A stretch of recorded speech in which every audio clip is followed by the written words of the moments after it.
back to my YouTube channel. We're up early in the morning with it. So good morning if you're watching this video in the morning. It's morning time for me. It's like 8, 9-ish o'clock, but we're gonna get straight into it.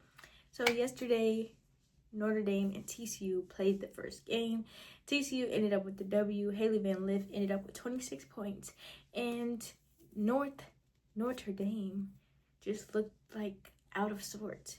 Like they looked like everybody was playing one-on-one basketball. They looked like they were not playing together. They were not together as one.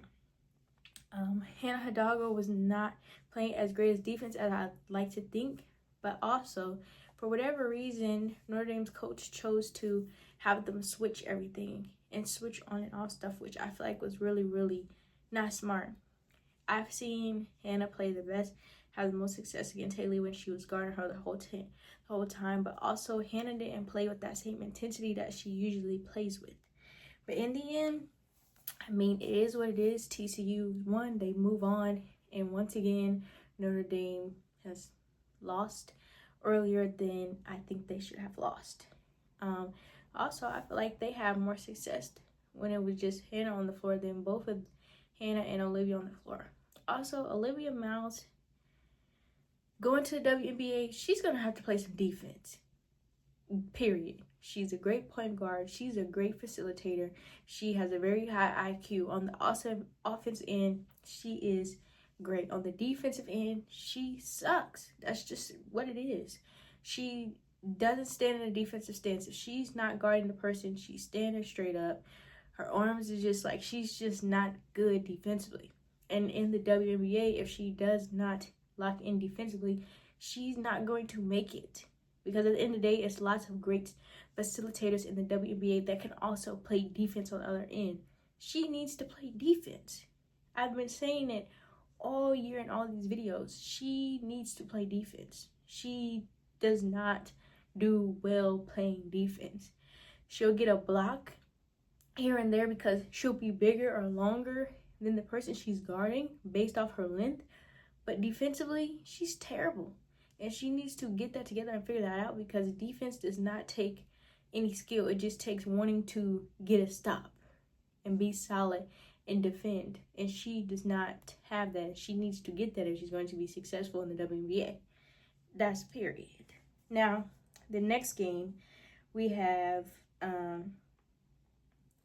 where did it go? Well, we had USC versus K-State. I'm going to talk about that game, even though that was the last game of the night. Now, ultimately, in my video, I said, in my opinion, if K-State was smart, they would throw a lot of different people at Kiki. Kiki didn't even end up having a great game. It was the 3-core freshmen that ended up scoring a bulk of their points, and they showed up for them. I do want to talk about that. I think that is not a credit to USC's coaching. I think it's a credit to her not coaching well, because if they were able to have that much success without Juju being there, why wouldn't you want to pour into them for them to have that success while she was there, so she's not having to take on such a large amount of load and strain and having to carry the team and do all this and that? Those freshmen are great. They're great. They showed up and they stepped up when they needed, but I'm sure they would show up and step up as well with Juju if she wasn't just primarily just focusing on just having Juju score everything. I feel like it's good to have, like, when you need a bucket and you know you need a bucket, it's great to have a Juju on your team, because when you need a bucket and it's crunch time, you can count on her.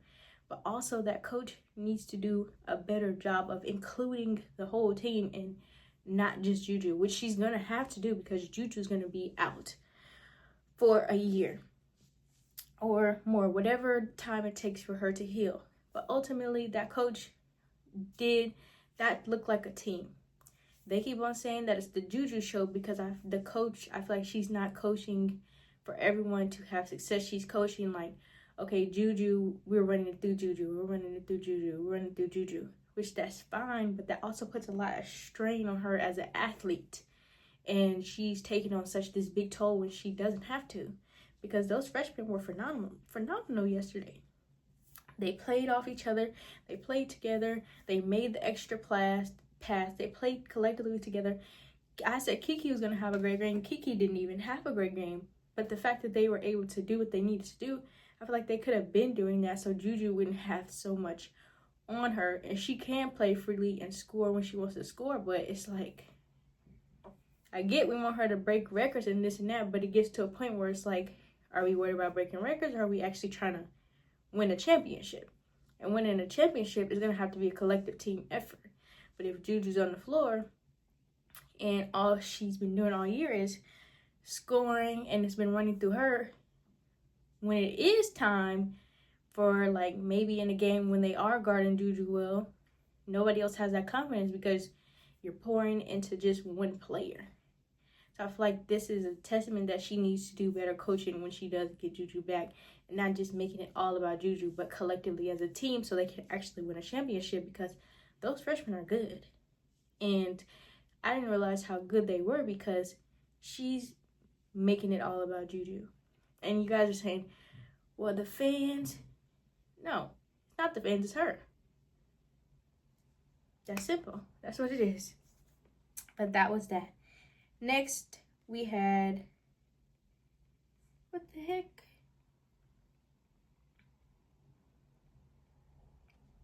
Next, we had Texas versus Tennessee. Now,